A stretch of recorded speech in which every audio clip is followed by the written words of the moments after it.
Good morning everybody.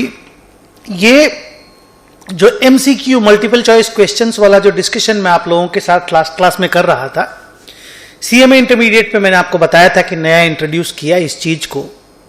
मैं चाहता हूं कि सीए इंटरमीडिएट के बच्चे भी इन एमसीक्यू को जरूर करें। रिवीजन के लिए ना बहुत बढ़िया है, ठीक है, थोड़ा आसान है, बट फिर भी कुछ करने के लिए कुछ भी एक्स्ट्रा पढ़ने मिलता है तो बुराई क्या है। ओके, तो 70 नंबर तक 70 नंबर तक हम लोगों ने लास्ट क्लास में कर लिया था। अब मैं 71 से स्टार्ट कर रहा हूं। ओके, सो सारे स्टूडेंट लोग 71 नंबर क्वेश्चन पढ़ेंगे। जैसा मैंने आपको बोला था, जब आप क्वेश्चन पढ़ेंगे तो चारों चॉइस को जरूर देख लीजिएगा। कई बार ऐसा होता है कि दो चॉइस एकदम बेकार होती हैं, बाकी दोनों चॉइस करेक्ट होती हैं। उन दोनों में से जो एक बेहतर चॉइस होता है उसको कई बार चुनना पड़ जाता है। तो दैट वे मैं हमेशा बोलता हूं कि चॉइसेस को जरूर देख लेना चाहिए। वैसे जब भी आप क्वेश्चन पढ़ेंगे आपके मन में एक आंसर जरूर आएगा, बट फिर भी चॉइसेस पढ़ लेना चाहिए। 71, name the book in which entries are recorded on the basis of debit notes issued। Debit note issued, हम लोग डेबिट नोट इश्यू कर रहे हैं। डेबिट नोट मतलब हुआ हम लोग सामने वाले पार्टी को डेबिट करेंगे, उसको डेबिट करेंगे। क्रेडिट नोट हम लोग डेटर लोगों को इश्यू करते हैं, डेटर लोगों को, जो हम लोगों से माल खरीदता है और फिर माल जब रिटर्न करता है उनको हम क्रेडिट नोट इश्यू करते हैं। क्रेडिट नोट का मतलब अब हम उससे कम पैसा पाएंगे। डेबिट नोट की बात हो रहा है, तो डेबिट नोट हम लोग क्रेडिटर लोगों को इश्यू करते हैं जब हम लोग उनको माल रिटर्न करते हैं, तो वो हमसे पैसा पाता है, माल हम लोगों ने खरीदा है। अब हम अगर उसको डेबिट नोट इश्यू किए तो वो हमसे कम पैसा पाएगा। तो ये बड़ा कॉम्प्लिकेटेड, बड़ा इंटरेस्टिंग टाइप का क्वेश्चन है। तो क्रेडिटर लोग हम लोगों के लिए क्रेडिट बैलेंस होता है। क्रेडिट बैलेंस, जब हम लोग उनको माल रिटर्न करते हैं तो हम लोग डेबिट नोट इश्यू करते हैं। तो डेबिट नोट का अगर बुक्स का बात होता है तो it should be purchase return book. Purchase return, because purchase किए, उनको रिटर्न किए माल, क्रेडिटर लोगों को, क्रेडिटर से माल परचेज करते हैं, तो परचेज रिटर्न के बुक में डेबिट नोट के बेसिस पे एंट्रियां होती हैं। 72,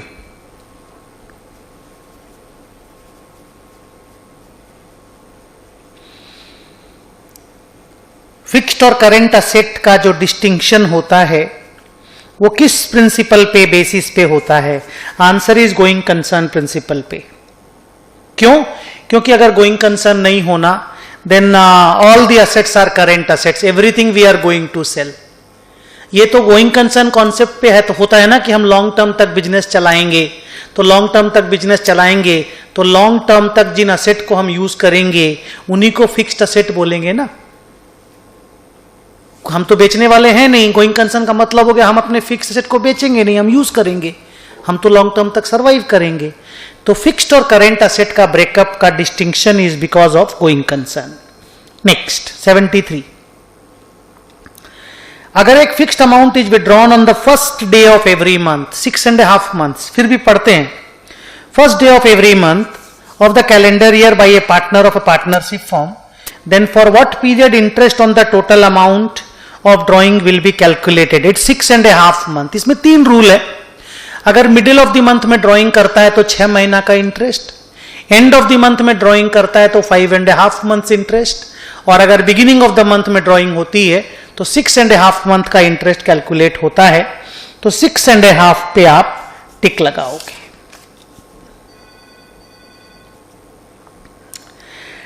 74, del creditor commission is allowed to the consignee for making cash sales? No. Credit sales? No. Extra sales? No. For undertaking risk of bad debt? Yes. अगर consignee बहुत ज्यादा credit sale करता है तो बैड डेट का डर होता है, तो हम लोग कंसाइनी को बोल देते हैं भाई बैड डेट तेरा, तो थोड़ा सा हमसे डेल क्रेडिटर कमीशन ले ले।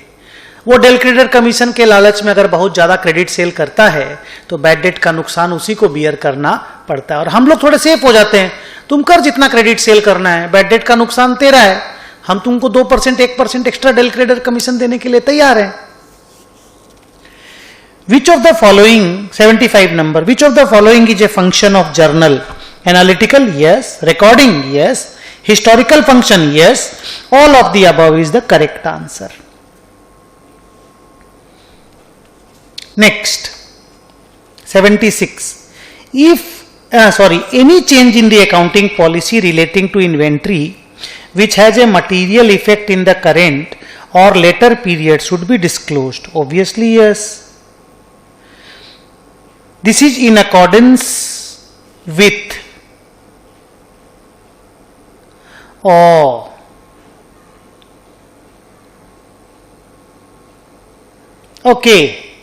गोइंग कंसर्न कोई चांस नहीं है, कंजर्वेटिज्म कोई चांस नहीं है, कंसिस्टेंसी और डिस्क्लोजर में चॉइस है. अब देखिए मैं आपको याद दिलाता हूं कि हम लोगों को अकाउंटिंग पॉलिसी कंसिस्टेंटली, याद कीजिएगा, consistently year after year follow करना चाहिए. Consistently year after year follow करना चाहिए. और अगर हम लोग कंसिस्टेंसी में मान लो हम लोगों को अकाउंटिंग पॉलिसी चेंज करना पड़ता है तो हमारा कंसिस्टेंसी वायलेट होता है, तो उसके कारण फिर हम लोगों को डिस्क्लोजर्स करना पड़ता है कि भाई हमने क्या चेंज किया और उसके कारण क्या असर पड़ा.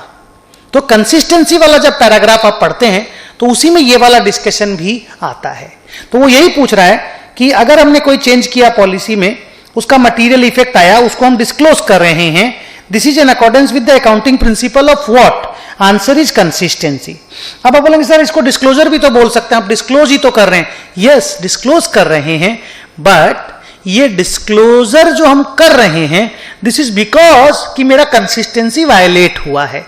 और ये कंसिस्टेंसी वाले पैराग्राफ के ऊपर ही लिखा हुआ है कि change in the accounting policy मैं अब करूं अगर, तो मुझे ये डिस्क्लोजर करना चाहिए.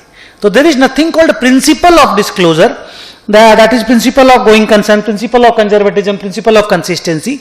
तो कंसिस्टेंसी पे टिक लगाना चाहिए.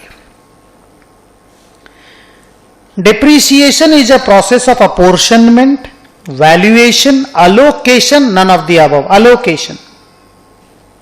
क्योंकि बोला जाता है कि depreciation is the process of allocating the depreciable amount over the useful life of the asset. 100 रुपया में asset खरीदे मान लो, 10 रुपया का स्क्रैप है, तो 90 रुपीज को over the useful life allocate करना, मान लो 10 साल चलेगी asset तो 9 रुपया करके अलोकेट करना, is the process of depreciation, is the name of depreciation. So allocation is the correct word. AS9 is related to, इसमें मैं चॉइस पढ़ूंगा नहीं, revenue recognition. 79 अब आप पढ़ोगे.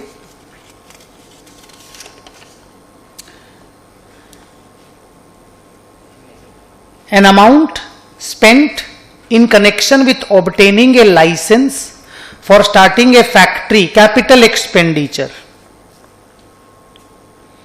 बोलते हैं कि असेट को तैयार करने के पहले, जब तक वो असेट अपने लायक यूज में नहीं आने लग जाए, स्टोरी अगर आपको याद हो तो AS10 का एक रूल था कि all the cost incurred to bring the asset in a working condition in such a manner that it is ready to work in the manner intended by the management. ये थोड़ा सा word में इधर उधर कर दिया, बट बेसिकली जब तक वो असेट उस तरीके से काम करने के लिए रेडी नहीं हो जाए जैसा मैनेजमेंट चाहता है, तब तक के सारे खर्चे को हम लोग कैपिटलाइज करते हैं. So it is a capital expenditure.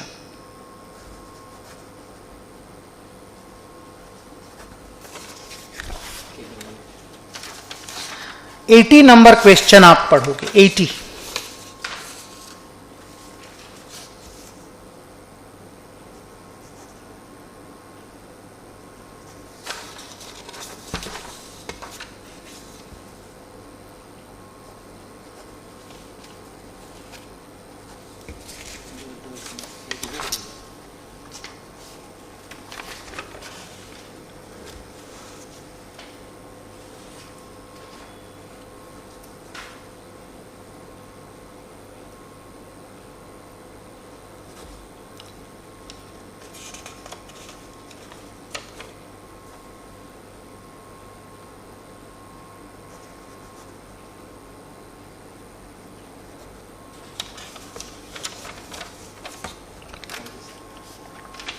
Eighty number question बोलता है according to AS15 superannuation scheme which has relevance only to the final salary and number of years of service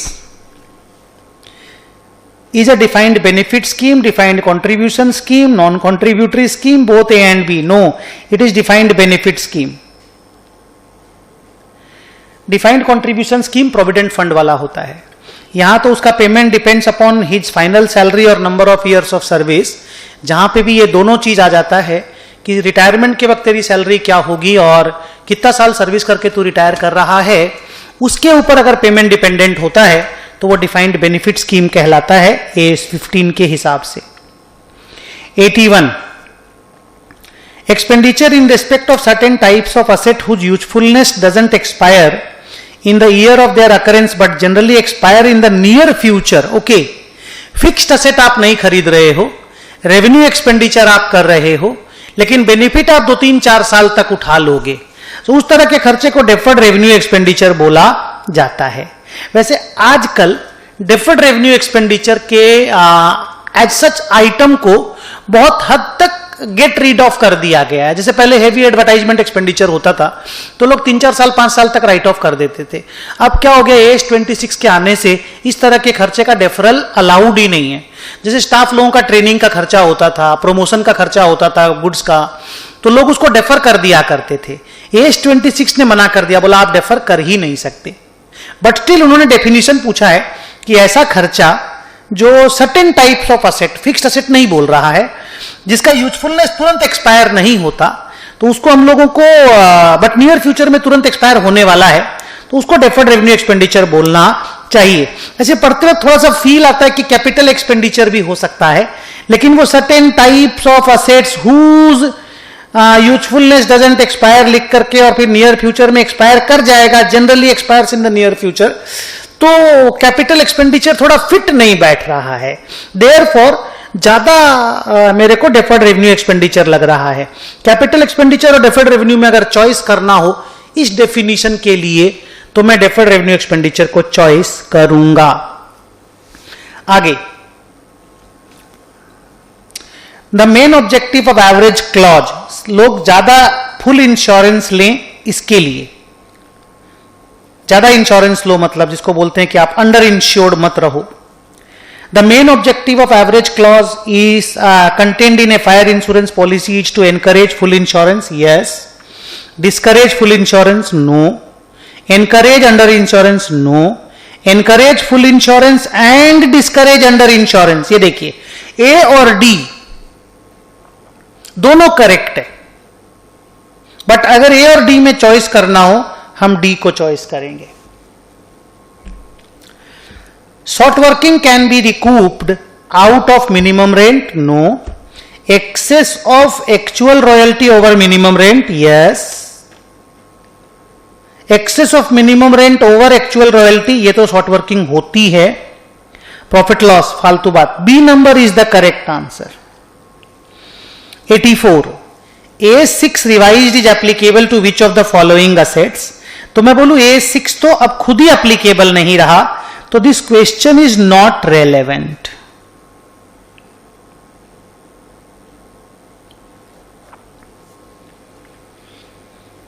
but मैं क्योंकि A6 पढ़ा हुआ हूं, तो मैं जानता हूं कि A6 गुडविल, लाइवस्टॉक और प्लांटेशन पे एप्लीकेबल नहीं होता. A6 प्लांट एंड मशीनरी पे एप्लीकेबल होता है. ऐसे भी अगर नाम देखोगे ना, तो टेंजिबल असेट्स को लेकर के बातचीत है, has to be plant and machinery, but still ये नॉट रेलेवेंट में जाएगा, ये अपने एग्जाम के लिए रेलेवेंट नहीं है. आगे, according to AS3, interest and dividend received investing activity in case of a manufacturing enterprise should be classified as investing activity.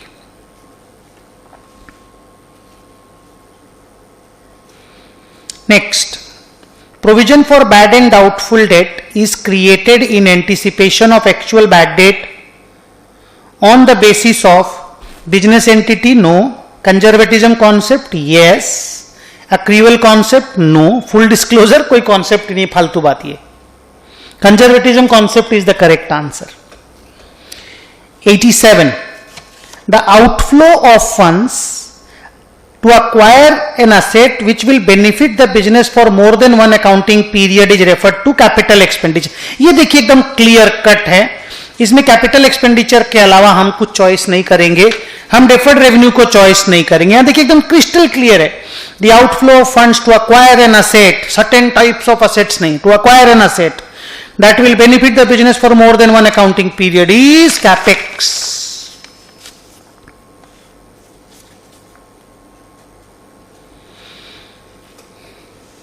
Goods are sent to the branch at cost plus 25%. 100 plus 25, 125 में बेचेंगे. The loading on invoice price is 25 by 125. 25 by 125 is 1/5. 1/5 is 20%. Actuarial valuation relates to insurance company. Insurance company में actually काम करते हैं. मेरी एक भांजी है, मेरी छोटी वाली दीदी की बेटी, वो उसने एक्चुअली का 12वां पेपर क्लियर किया अभी, तो वो इंश्योरेंस की कंसल्टेंसी में ही काम करती है. Survey expenses relating to marine insurance claim must be added to the claim. Added to the claim looks correct. Added to legal charges, no, legal charges से ही तो हटाते हैं उसको और क्लेम में ऐड करते हैं. Added to admin expense, no. Added to claim. 91. Profit on sale of furniture of a club will be taken to cash account, फालतू बात. रिसीट पेमेंट, फालतू बात. Income expenditure, yes. P&L भी यस, बट क्योंकि वो club लिखा है, P&L और इनकम एक्सपेंडिचर तो सिनोनिम ही है. क्लब वगैरह जो एनटीओ टाइप के होते हैं, नॉन ट्रेडिंग, वो लोग इनकम एक्सपेंडिचर बनाते हैं और बिजनेसमैन लोग पीएल बनाते हैं. तो क्लब लिखा है तो इनकम एंड एक्सपेंडिचर को मैंने टिक लगाया है. 92. A realisation account is a nominal account, क्योंकि पीएल निकलता है ना, उससे प्रॉफिट लॉस निकलता है. So it's a nominal account. Personal, artificial personal, real, it's nominal. Next, bank, banking company. Bank shows the provision for income tax under the head contingency account, other liabilities, contingent liabilities, borrowing. Okay, balance sheet के regard में question है, PL नहीं. Banking companies show the provision for income tax under other liabilities and provisions. ये तो मुन्ना वो तुम लोग अगर बैंकिंग का बैलेंस शीट याद रखे होगे तो पीएल में तो प्रोविजंस एंड कॉन्टिंजेंसीज में दिखाते हैं. पीएल में इनकम माइनस एक्सपेंडिचर जब करते हो तो उसके बाद एक प्रोविजंस एंड कॉन्टिंजेंसीज बोल के एक आइटम आता है, एक्सपेंडिचर का लास्ट आइटम. बैलेंस शीट में अदर लायबिलिटीज एंड प्रोविजंस में आता है. बैंक रिकॉन्सिलिएशन स्टेटमेंट एक लेजर है, no. Part of cash book, no. Separate statement, yes. Subsidiary of journal, no. It's a separate statement. बहुत ही फालतू क्वेश्चन है, बट क्वेश्चन है तो मुझे आंसर तो देना होगा. 95 is a better question. Income and expenditure account shows subscription 10,000. Subscription का अकाउंट बना लेते हैं. To income and expenditure 10,000. Accrued in the beginning of the year, to balance brought down 1,000. And accrued at the end of the year 1,500. तो by balance carried down 1,500. एक club के लिए subscription का जो आउटस्टैंडिंग या अक्रूड होता है वो असेट होता है. तो to balance BD by balance CD लिख दिया. इनकम एक्सपेंडिचर में ₹1,00,000 चला गया, तो बाई कैश या बाई बैंक जो आएगा वो हो जाएगा 11,000 minus 1,500. My answer is coming 9500. तो लिखता है the figure of subscription received will appear in the receipt and account, receipt payment account. मेरा आंसर है 9500. इस तरह के क्वेश्चन अगर आते हैं एमसीक्यू में तो मैं इनको बेटर मानता हूं. Next, a non performing asset is money at call, फालतू बात. कैश बैलेंस विथ बैंक, फालतू बात. NPA non performing, non performing होने जिससे कमाई आना बंद हो गया, जो इंटरेस्ट देना बंद कर दिया है, जिनका डिफॉल्ट हो गया है. मैंने जिनको लोन दिया था वो लोग डिफॉल्ट कर दिए, 90 दिन से ज्यादा हो गया है. An asset that ceases to generate income, मैं यस बोल सकता हूं इसके आंसर में. बट और भी अच्छा अगर आंसर मिलेगा ना कि लोन असेट जिसका इंटरेस्ट या प्रिंसिपल का पेमेंट ड्यू हो गया और 90 डेज तक रीपेमेंट नहीं आया, हम उसको बेटर चॉइस मानेंगे। नन ऑफ द अबव, नहीं नहीं। An asset that ceases to generate income को हम आंसर मानने के लिए तैयार हैं। C is correct. अब देखिए, नॉन परफॉर्मिंग असेट का अगर प्रॉपर डेफिनेशन देखोगे, नॉन परफॉर्मिंग असेट जो परफॉर्म नहीं कर रहा है, तो उसमें साफ लिखा हुआ है कि जिस किसी बंदे को हमने पैसे दिए, उसका अगर इंटरेस्ट या प्रिंसिपल जिस किसी चीज का भी पैसा ड्यू था, अगर वो नहीं दिया और 90 डेज का पीरियड क्रॉस कर गया, तो हम उसको नॉन परफॉर्मिंग असेट बोलते हैं। ये है डेफिनेशन। लेकिन उन्होंने क्वेश्चन कैसे बनाया? An NPA is money at call, फालतू बात, it's an hardcore asset. Cash balance, it's an hardcore asset. An asset that ceases to generate income, मान सकता हूं। नन ऑफ द अबव तो फालतू बात। 97, विच of the following is not A qualitative characteristics. 4 quality होती है, अंडरस्टैंडेबिलिटी, रिलायबिलिटी, रेलेवेंस और comparability. तो अंडरस्टैंडेबिलिटी, रेलेवेंस, रिलायबिलिटी है। ऊपर में कॉस्ट प्रिंसिपल दे दिया है, तो कॉस्ट प्रिंसिपल इज द, जिसको बोलते हैं ऑड मैन आउट, तो ये क्वालिटेटिव कैरेक्टरिस्टिक नहीं है। Next, name the book in which entries are recorded on the basis of credit note. देखिए, डेबिट नोट वाला परचेज रिटर्न था, तो credit note obviously sales return book होगा, बट फिर भी मैं एक्सप्लेन करूंगा वापस से।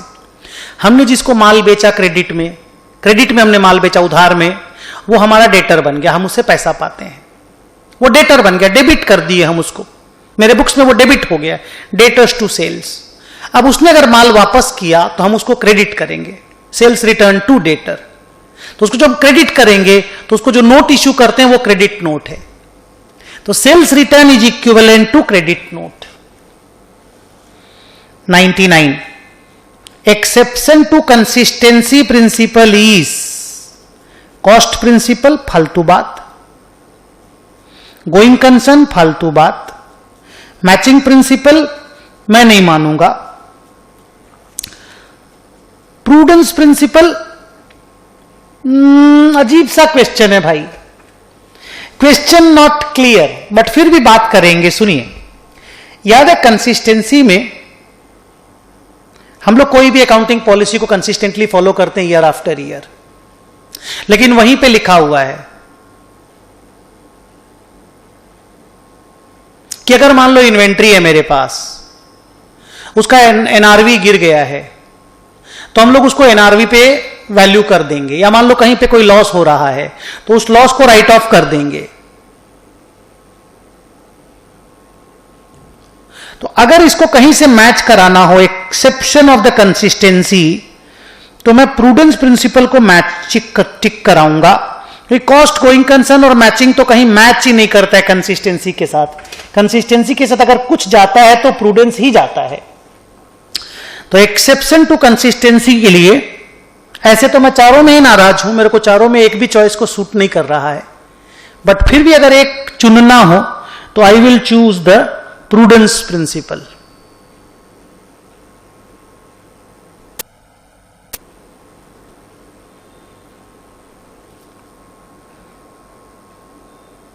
लॉजिक जो मैंने आपको बताया, कंसिस्टेंटली मान लीजिए डेटर्स को हम डेटर्स के वैल्यू पे वैल्यू करते हैं, पर मान लो मेरे को लगा कि इस बार कुछ रुपया डूबने वाला है तो हम प्रोविजन फॉर बैड डेट बना दिए। तो normally I don't do, but this time I am doing, that is because of prudence.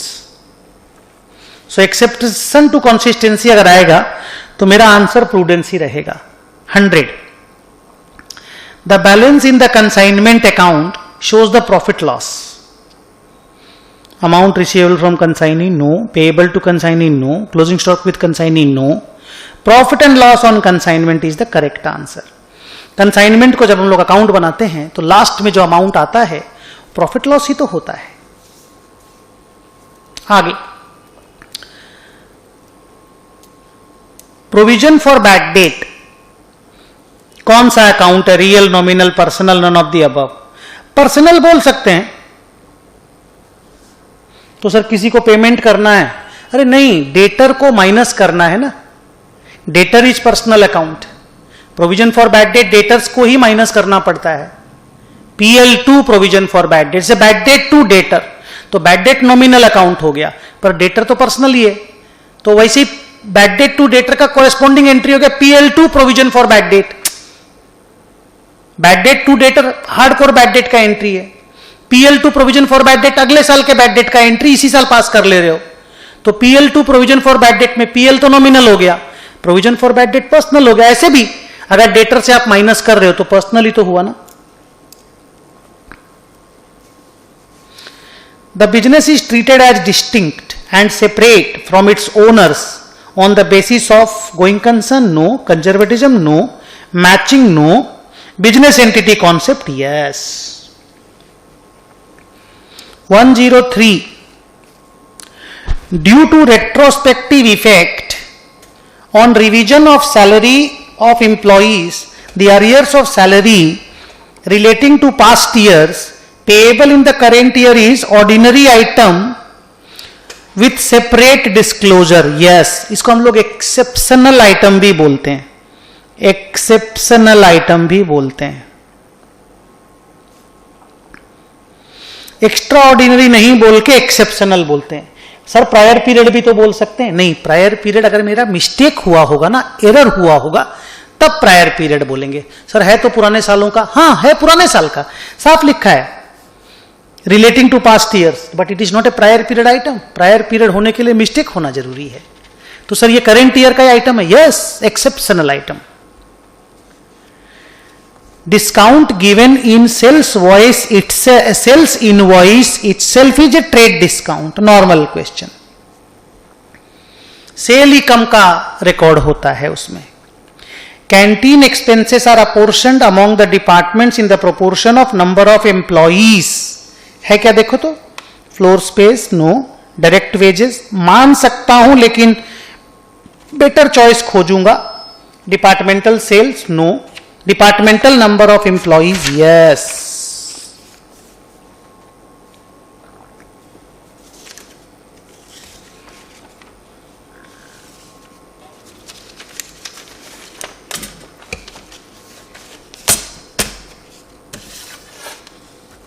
अब हम लोग पहुंच गए 106। टोटल कितने क्वेश्चन है मैं बताऊं?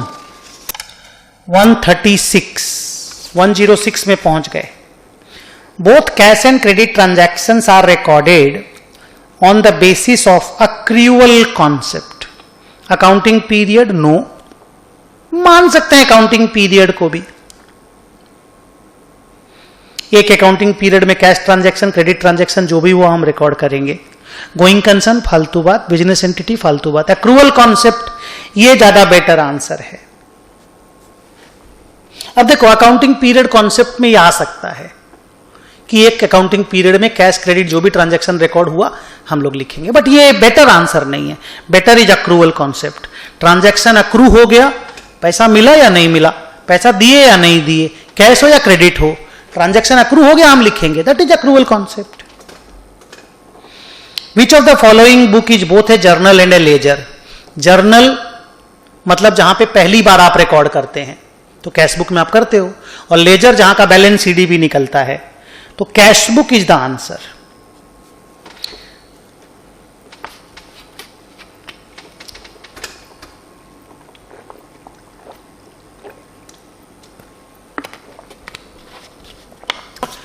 Interest received in advance liability है। लायबिलिटी है तो पर्सनल अकाउंट होगा। पर्सनल है तो रिप्रेजेंटेटिव पर्सनल है, क्योंकि नाम रहे तो पर्सनल हो गया, राजेश को देना है, सीधा पेएबल टू राजेश, लेकिन इसको रिप्रेजेंटेटिव पर्सनल बोलना चाहिए। आर्टिफिशियल पर्सनल तो जैसे कंपनी, पार्टनरशिप, फर्म, इनको बोलते हैं। Representative personal is the best answer. Shiva draws a bill on Sanat on 25 October for 90 days. बाप रे बाप। The maturity date will be, इसको तो ऐड करना पड़ेगा, 25 अक्टूबर 2018, मतलब अक्टूबर 31 डेज का, तो 6 डेज में अक्टूबर खत्म हो जाएगा ना। 25, 26, 27, 28, 29, 30, 31, हाँ 6 दिन अक्टूबर का, 30 दिन नवंबर का, 31 दिन दिसंबर का, और अब 90 देख लो कितना है, 6 प्लस 30 प्लस 31 माइनस 90, 23 डेज। 6 दिन अक्टूबर खत्म, नवंबर खत्म, दिसंबर खत्म, जनवरी का 23 दिन में 90 डेज ओवर। 23 के बाद 3 दिन का ग्रेस और ऐड करो क्योंकि बिल है, ड्रॉ द बिल है, टेन्योर दिया है, तो 3 दिन ऐड किए तो 26 जनवरी। 26 जनवरी क्योंकि छुट्टी है तो 25 January should be the answer.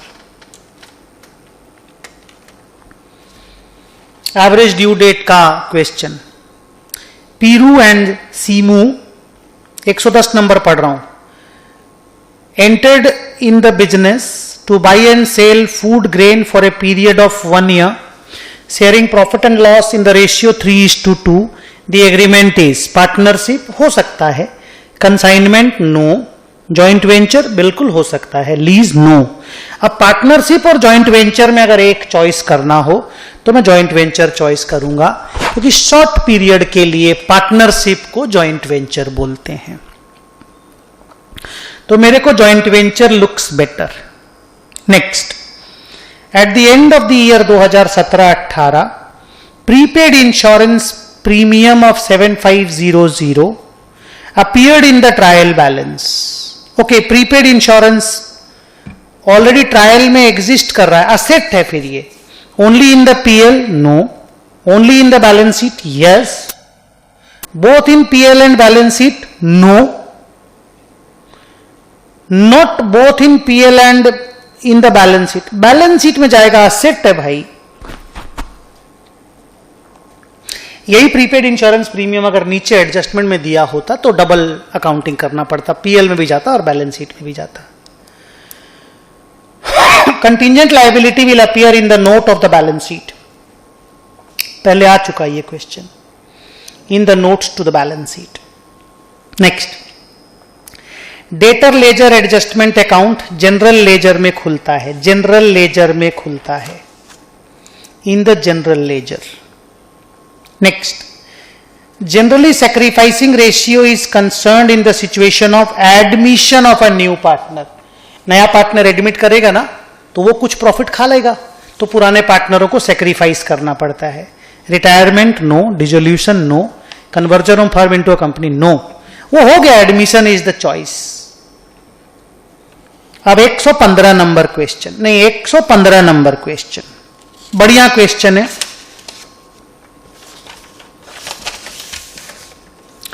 KCS purchased a machine from JPS on hire purchase system. Okay, cash price 864, 2,16,000 delivery, balance in 3 annual installment of 288.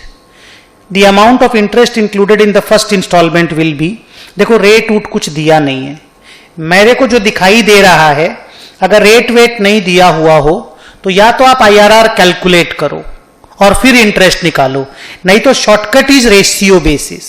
अब ये मल्टीपल चॉइस क्वेश्चन में IRR निकालना, इंटरनल रेट ऑफ रिटर्न याद होगा आपको, trial and error, interpolation hire purchase में पढ़ाया गया है, वो तो लंबा प्रोसेस हो जाएगा। तो MCQ 1 नंबर 2 नंबर 3 नंबर का, तो इसमें रेशियो इज बेटर।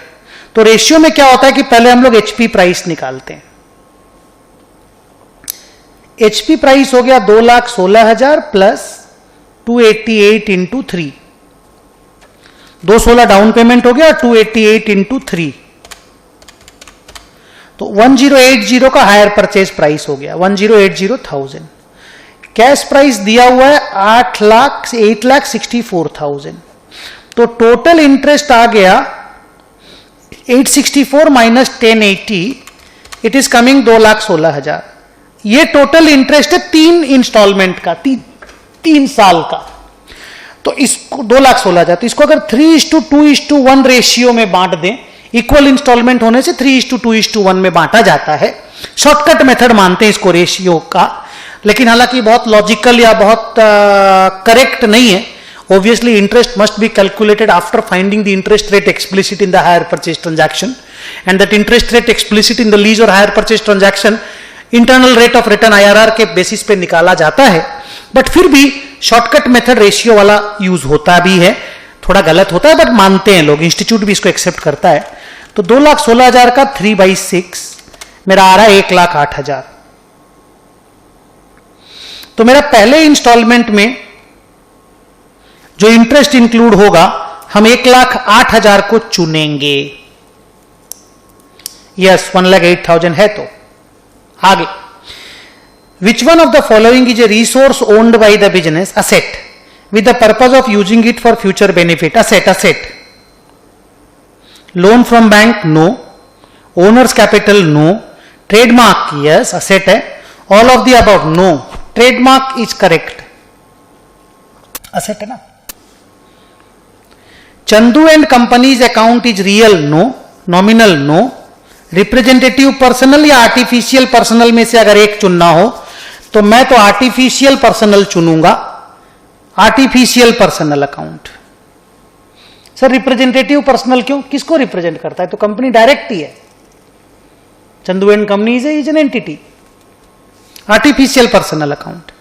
आगे, purchase of laptop for office use wrongly debited to purchase account, ये किस तरह का एरर है? Error of omission? No. Commission हो सकता है। प्रिंसिपल? यस, प्रिंसिपल का एरर है ये। Misposting? No.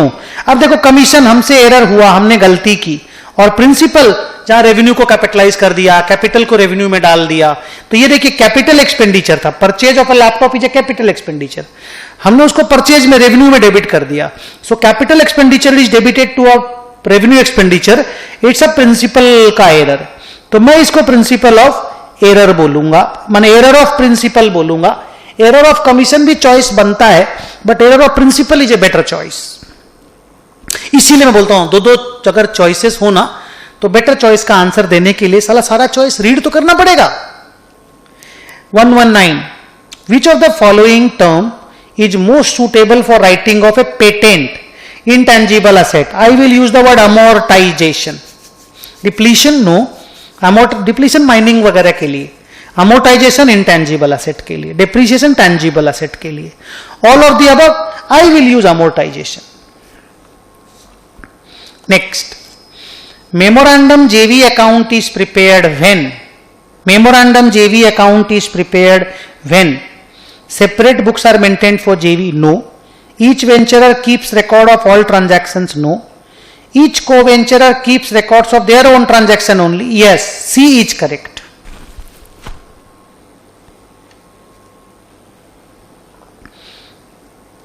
Which of the following commission is allowed by the consignor to the consignee to encourage consignee for putting up hard work in introducing the new product in the market? Del Credere? No. Overriding बोल सकते हो। Hard work commission ऐसा कुछ होता नहीं है। Ordinary commission ऐसा, overriding commission. Choice का बात है और क्या। इफ राम्स एक्सेप्टेंस माने राम का bills payable endorsed by us, हमको मिला था, हमने सलीम को दे दिया, is dishonoured, then the amount which will be debited in our books, Ram.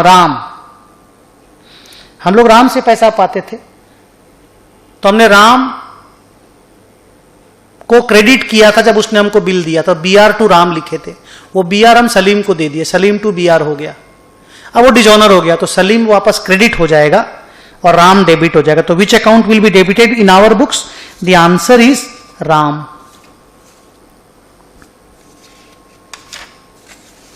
अब सारे प्रैक्टिकल सम्स, अब मजा आएगा। ये जितने सम है ना 123 के बाद, they are better sums of MCQ। Exam में ये सब सम आएंगे, और अच्छे से सुनो, ये 8, 10, 15 सम जो भी हैं।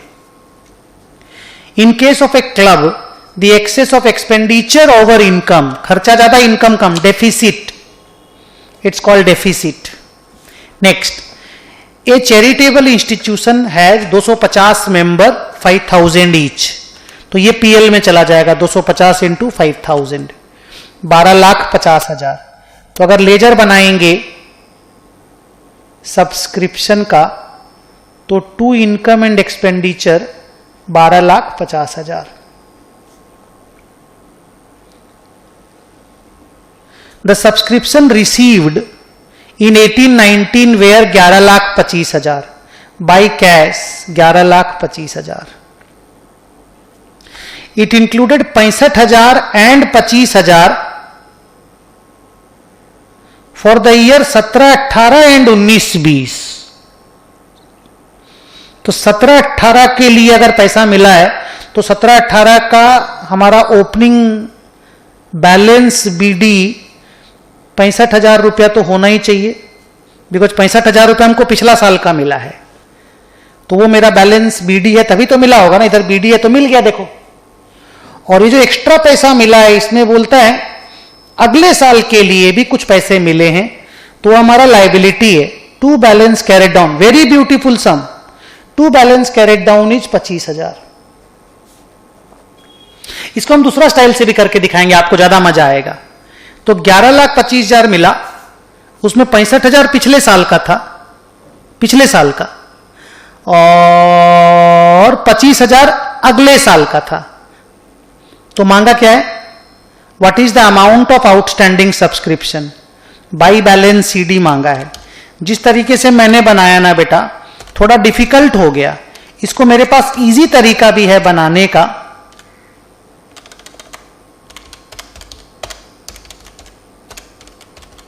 मेरा बाप रे बाप कैसा आंसर आया रे बाबा, 1250 plus 65 plus 25 minus 1125, 2,15,000 is my answer. Is it there? है तो 2,15 टिक। सर आप इतना डिफिकल्टी से बना, इजी करते हैं ना? हाँ इजी करते हैं। देख 250 मेंबर है, 250, 5,000 ईच, तो 250 इंटू 5,000 हो गया 12,50,000, वो इस साल का इनकम हो गया, इस साल का इनकम। अब मिला 1125, उसमें 65 पिछले साल का मिला है, तो वो तो इस साल का ही नहीं, और 25,000 अगले साल का मिल गया, नेक्स्ट ईयर का, तो वो भी इस साल का नहीं है। तो 1125 से अगर हम 65 माइनस कर दें और 25 भी माइनस कर दें, क्योंकि दोनों ही इस साल का नहीं है, तो इस साल का हमको मिला 1,035, माने 10,35,000। साफ लिखा है 1125 में 65 पिछले साल का है, 25 अगले साल का है, तो इस साल का कितना है? 65 और 25 माइनस कर दो, 90 माइनस कर दो, सो इट बिकेम 1035। तो 2,15,000 नहीं मिला, 1250 इनकम है, 1035 रिसीव्ड है, 215 इज रिसीवेबल। तो लेजर बनाने से ये सम डिफिकल्ट हो गया, बट फिर भी बन तो गया। क्लोजिंग स्टॉक का डिटेल दिया हुआ है, वैल्यू निकालने बोला है, तो इसमें याद होगा आपको आइटम बाय आइटम कैलकुलेट करना पड़ता है। जैसे इसका वैल्यूएशन आएगा 27, इसका वैल्यूएशन आएगा 15, इसका वैल्यूएशन आएगा 35, इसका आएगा 40। अगर हम लोग इसको ऐड करेंगे, आइटम बाय आइटम वैल्यूएशन, अगर हम इसको ऐड करेंगे तो मेरा टोटल आंसर आएगा 1,17,000। तो बोलता है क्लोजिंग स्टॉक कौन सा होना चाहिए? आंसर इज 117 lakhs, 1000 नहीं lakhs, सम लैक्स में दिया।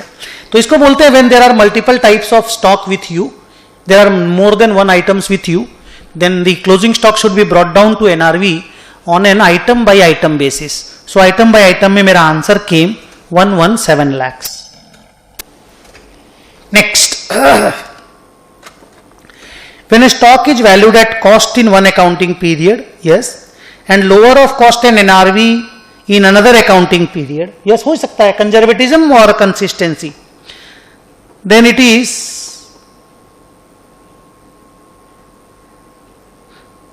prudence principle conflicts with consistency, yes, matching conflicts with consistency, no, consistency conflicts with accounting period assumption, no, none of the above। मैं ए को मान सकता हूं, ए ये वही वाला कंसिस्टेंसी से प्रूडेंस का कॉन्फ्लिक्ट। कंसिस्टेंटली कॉस्ट पे वैल्यू कर रहे थे, पर किसी साल एनआरवी गिर गई तो एनआरवी पे वैल्यू करना पड़ा, क्योंकि एंटिसिपेटेड लॉस को रिकॉर्ड करना पड़ता है और वो प्रूडेंस कहलाता है। तो प्रूडेंस और कंसिस्टेंसी का आपस में कॉन्फ्लिक्ट चलता है। 2-3 बार ये क्वेश्चन आ गया। Materiality principle is an exception to consistency, full disclosure, accounting period, prudence exemption. बाप रे, मटीरियलिटी में होता है मटीरियल इंफॉर्मेशन को डिस्क्लोज करना है, और फुल डिस्क्लोजर में हो गया दुनिया भर में जो भी कुछ है सबको डिस्क्लोज कर दो। तो अगर मटीरियलिटी प्रिंसिपल को किसी का एक्सेप्शन बोलना होगा तो फुल डिस्क्लोजर का ही एक्सेप्शन बोलूंगा मैं, बाकी तो क्वेश्चन थोड़ा सा चीप टाइप का ही है।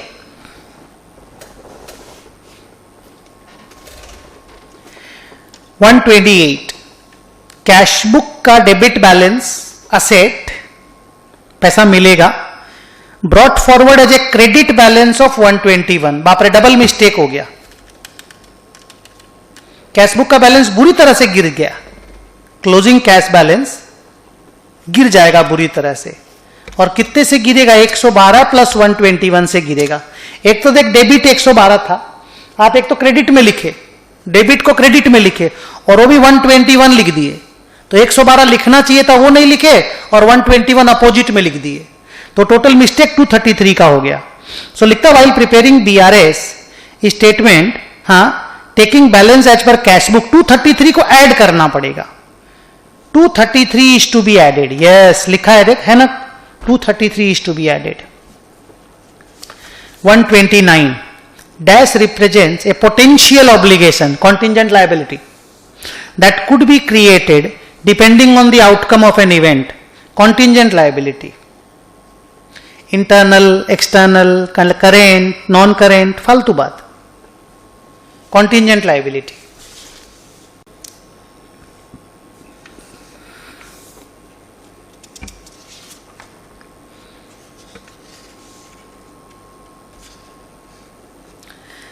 Six 7 questions are pending. मजा आ रहा है बना करके।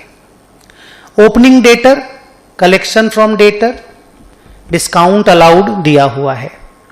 Closing debtor are 20% of the credit sales, then the closing debtor and credit sales are okay. Debtor account बना के देखते हैं। ओपनिंग डेटर 3,15,000,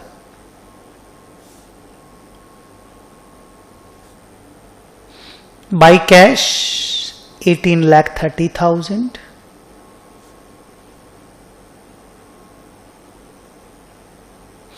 बाई डिस्काउंट 35,000, 35,000, ये ब्रॉड डाउन हो गया। टू सेल्स नहीं दिया हुआ है। बाई बैलेंस सीडी नहीं दिया हुआ है, पर यह बोला हुआ है कि closing debtor is 20% of the credit sales, तो इसको अगर x पकड़ लेते हैं तो ये 0.2x हो गया। ये 100 हो गया तो 20 हो गया, x हो गया तो 0.2x हो गया, तो इसको ऐसे कर देते, इसको इधर ले आते हैं 0.2x को, इन सबको उधर ले जाते हैं इसको, तो अपना हो गया 0.8x इज इक्वल टू, इसको इधर ले गए, इसको इधर ले जा रहे हैं, 1830 प्लस 35,000 माइनस 315, 15,50,000। तो मेरा x जो कि क्रेडिट सेल है 1550 बाई 0.8, 1937,500 है क्या? देखो तो बेटा 1937,500, एक बार चेक करो ना बेटा, ये आंसर है क्या? है, हाँ, तो वही करेक्ट होगा। और क्लोजिंग डेटर उसका 20% इंटू 20%, 387,500 है। ये दोनों चॉइस है सर, सी नंबर, हाँ, तो सी को टिक लगा दो। गुड क्वेश्चन, एक्स लगा करके सॉल्व करना पड़ा, अच्छा क्वेश्चन मानूंगा मैं। नेक्स्ट,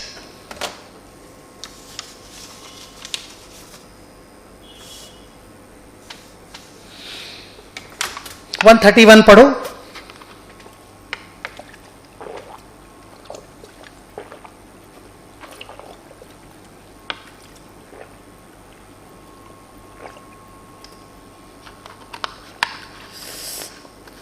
ओपनिंग स्टॉक दिया है, परचेज दिया है, सेल दिया है, कैरेज इनवर्ड दिया है। कैरेज आउटवर्ड ट्रेडिंग में नहीं आता है। Return inward, return inward cell return को बोलते हैं। रेट ऑफ जीपी दिया है, क्लोजिंग स्टॉक मांगा। रिटर्न इनवर्ड, हाँ, सेल किए वापस आया, तो इसका तो ट्रेडिंग बना के ही निकालना पड़ेगा ना। अच्छा, रेट ऑफ जीपी लिखा 25% ऑन कॉस्ट, माने 1/5 ऑन सेल्स, है ना। तो बनाते हैं। Opening stock 2,13,000, purchase 1655, sale minus sale return 2132 minus 38, 20,94,000. Carriage inward 32,500.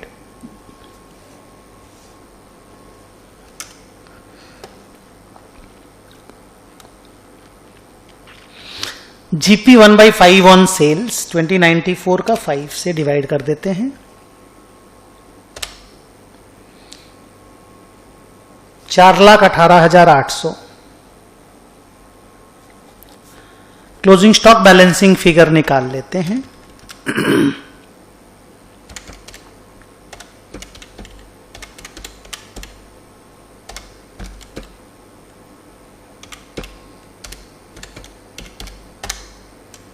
$2,25,300 मेरा आंसर आया भाई. अगर देख लो है या नहीं है चॉइस. 2,25,300 मेरा क्लोजिंग स्टॉक आया. 2,25,300. There is a choice. Tick लगा दो. नेक्स्ट बढ़िया क्वेश्चन. अच्छा, कैरेज आउटवर्ड क्योंकि ट्रेडिंग में आता नहीं है इसलिए मैंने इसको कंसीडर नहीं किया. और रिटर्न इनवर्ड सेल रिटर्न को बोलते हैं, तो सेल को माइनस करके लिख दी. इस तरह के सम को रफ में एक तो ट्रेडिंग बना दिया, आंसर निकाल लिया, चॉइस में एमसीक्यू में टिक लगा दिया. अब लिखा है provision for bad debt on 1 April was 21,500. तो प्रोविजन फॉर बैड डेट का अकाउंट बना लो. By balance brought down 1 April 18, तो बाई बैलेंस ब्रॉट डाउन ही होगा 21,500. During the year 18-19 the bad debt and recovery of bad debt were 10,500 and 2,100 respectively. Bad debt recovery का provision for bad debt या bad debt से कोई connection नहीं है, वो एक सेपरेट इनकम है. खाली बैड डेट अपने काम का चीज है. तो बैड डेट हुआ 10,500, तो बैड डेट पीबीडीडी से एडजस्ट हो गया. Next, sundry debtors on 31 March 2019 were 2,25,000. Provision to be made 5% on debtors. There was an additional bad debt of 2,500. Okay, वो भी बैड डेट है, तो बैड डेट मार दिया 2,500 का. और इधर मेरे को लिखना पड़ेगा कि मेरा डेटर था 2,25,000 और एडिशनल बैड डेट 2,500 और माइनस हुआ, तो 2,25,000 माइनस 2,500 फर्दर बैड डेट जिसको अकाउंट फॉर नहीं किया गया है. तो मेरा 222,500 का आया नेट डेटर्स. इसका 5% मेरे को प्रोविजन बनाना पड़ेगा. तो 222,500 का 5% प्रोविजन इज 11,125. ये बैलेंस शीट में मेरे को चाहिए 11,125, क्योंकि डेटर वो लिखा है 2,25,000 बट साफ लिखा है कि एक एडिशनल बैड डेट भी है जिसका अकाउंटिंग नहीं हुआ है. तो माइनस कर देने के बाद ही प्रोविजन कैलकुलेट होता. That came 11,125. तो टू बैलेंस सीडी 11,125. मांगा क्या है? वो लिखा है provision for bad and doubtful debt will B. अच्छा, कितना रुपए पीएल में डेबिट होगा? ओके, तो बैलेंसिंग फिगर पीएल में डेबिट होगा. ये रहा बाई पीएल. मेरे को लगा प्रोविजन का अमाउंट विल बी, वो तो 11,125 होगा प्रोविजन का अमाउंट, लेकिन पीएल में कितना डेबिट होगा वो तो बैलेंसिंग फिगर निकालना पड़ेगा. सो 10,500 plus 2,500 plus 11,125 minus 21,500. My answer is coming 2,625. Provision for bad debt का अकाउंट आपको बनाना सिखाया गया है डेटर वाले चैप्टर में, सिंगल एंट्री में, क्या नाम, preparation of final accounts of sole proprietors वगैरह में कई जगह पे बताए होंगे. फाइनल अकाउंट्स में ऐसे भी नॉर्मली भी प्रोविजन फॉर बैड डेट का अकाउंटिंग कंपनी अकाउंट्स में भी हम पढ़ाते हैं, अलग से सिंगल एंट्री में भी पढ़ाते हैं. Next,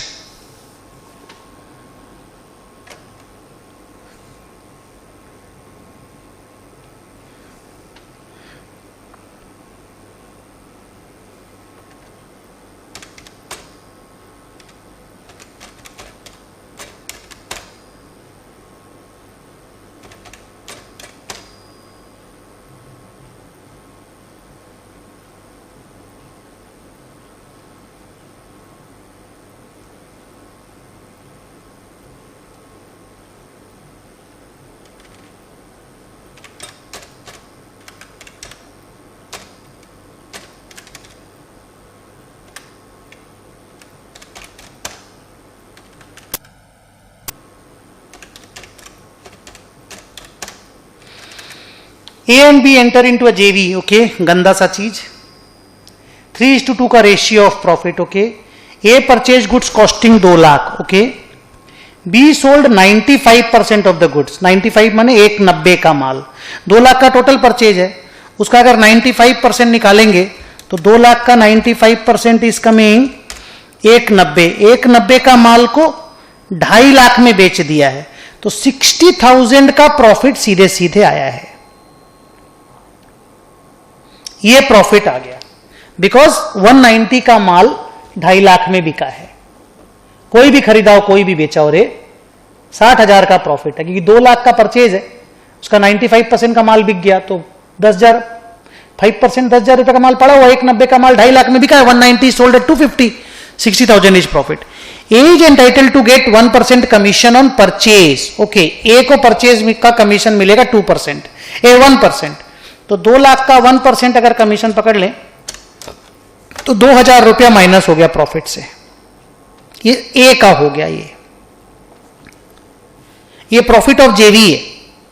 B is entitle to get 5% commission on sales, sale 2.5 lakh का है, तो 2.5 लाख का 5% कमीशन बी को मिलेगा, तो B will separately get 12,500। A drew a bill on B for an amount equivalent to 80% of the original cost of the goods, okay. 1,60,000 रुपए का bill raise हुआ, bills of exchange. A purchase किया तो माल, तो B के ऊपर bill draw कर लिया 80% ऑफ द ओरिजिनल कॉस्ट, 1,60 का। ए गॉट इट डिस्काउंटेड है 1.5 लाख रुपया, ए ने डिस्काउंट करा लिया 1.5 लाख रुपया। ये जॉइंट वेंचर का ही खर्चा माना जाता है, ये कोई ए का पर्सनल या बी का पर्सनल खर्चा नहीं है। जैसे बोले ए ने डिस्काउंट करा लिया तो ए का खर्चा है, नहीं, ये जेवी का एक्सपेंस है, commission 10,000। What is A's share of profit, तीनों माइनस कर दो, नेट प्रॉफिट आ जाएगा, उसका 3/5 निकाल लो, तो मेरी नजर में it came 60,000 minus 2,000 minus 12,500 minus 10,000 equal to 35,500 into 3/5, so it is coming 21,300। Check करो ना, 21,300 चॉइस है? हाँ सर है ना, 21,300 चॉइस है।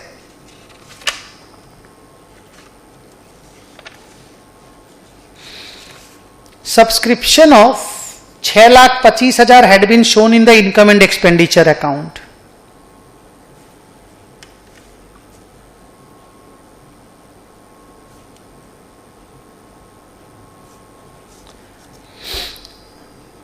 Additional information is as below, वो 135 नंबर क्वेश्चन है, तो 134 और 135 का एक ही आंसर है, वो दो क्वेश्चन नहीं, 134 135 सेम।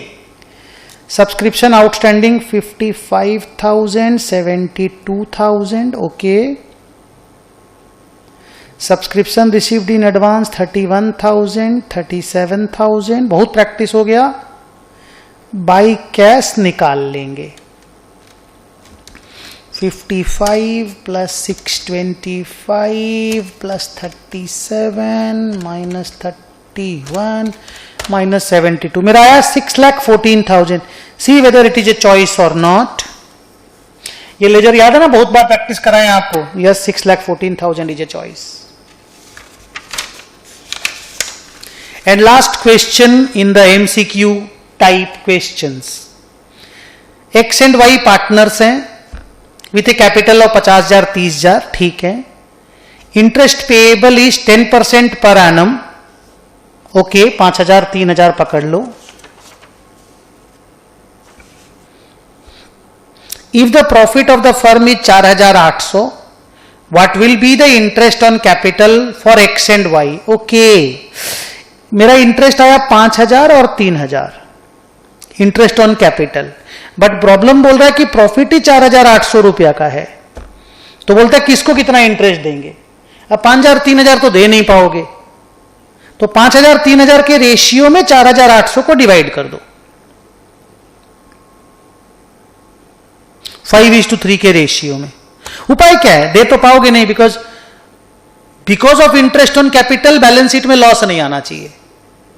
कई जगह पे ऐसा भी चलता है कि इंटरेस्ट तो देना ही पड़ेगा चाहे लॉस आ जाए, लेकिन ये जिस तरह का क्वेश्चन बनाया गया है, यहां साफ लिखा गया कि प्रॉफिट कंपनी के पास नहीं है, फर्म के पास, और इंटरेस्ट का 5,000 3,000 ड्यू बन रहा है, तो 5:3 में डिवाइड कर दो ना, क्या दिक्कत है कैपिटल रेशियो में।